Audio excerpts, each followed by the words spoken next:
For today's video guys, ay meron na naman akong i-share sa inyo dito na earning website, okay? So ito yung DSV Win and try natin dito na i-review. So mag-register lang kayo dito using your phone number and dito ay pwede na kayo na mag-login dyan after nyo makapag-register. And ito na guys yung mismong website, okay? So huwag niyo pong kalimutan na mag-join dito sa kanilang Telegram channel. So ito yung kanilang Telegram channel and don't forget to join po dahil nga po meron sila ditong update regarding sa kanilang website and nagbibigay rin sila dito ng redeem code na kung saan pwede kayo na makakuha ng bonus.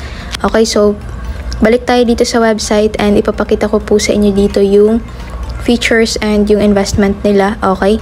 So dito po meron rin sila ditong invite friends, okay? Pwede daw kayo dito na makapag-earn ng commission or reward kapag nakapag-invite kayo dito, okay? So kapag eto 3 people, so meron kayo diyang makukuha na bonus and dito sa daily attendance, okay? Pwede tayo na makapag-claim ng peso.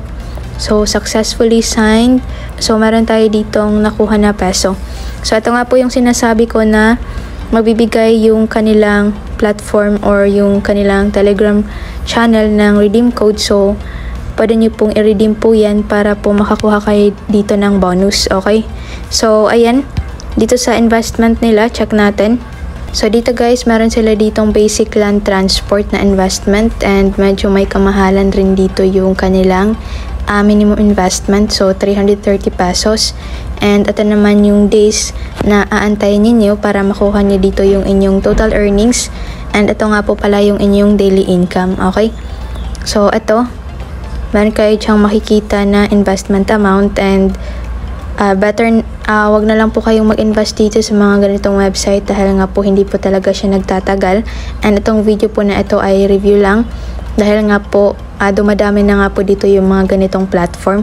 So sa shipping naman, okay, ito yung invest amount 190 pesos and 1 day lang dito yung process ng inyong total earnings, okay?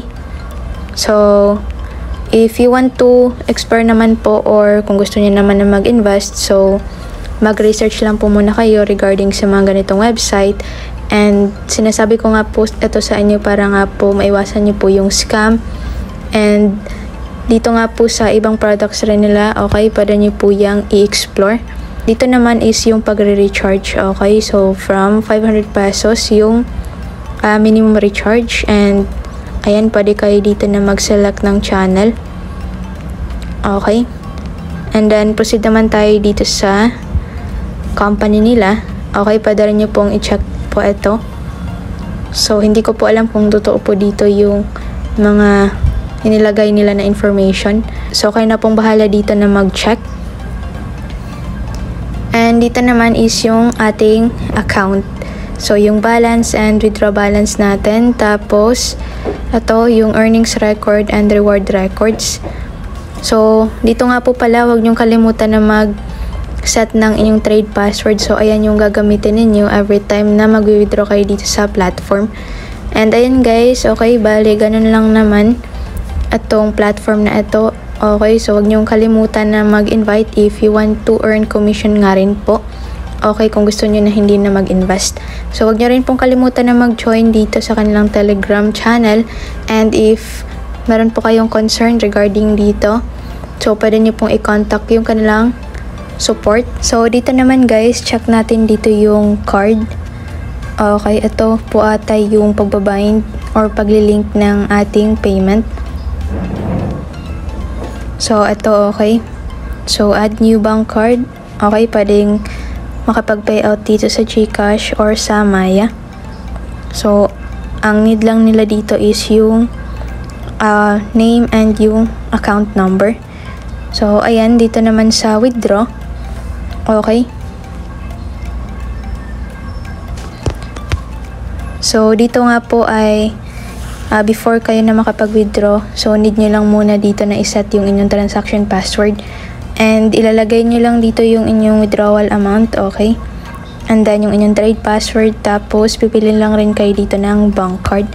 So, ito nga pala yung kanilang withdrawal time, 10 to 20. Then, meron sila ditong 4% fee. So, malaki-laki rin dito yung kanilang service fee.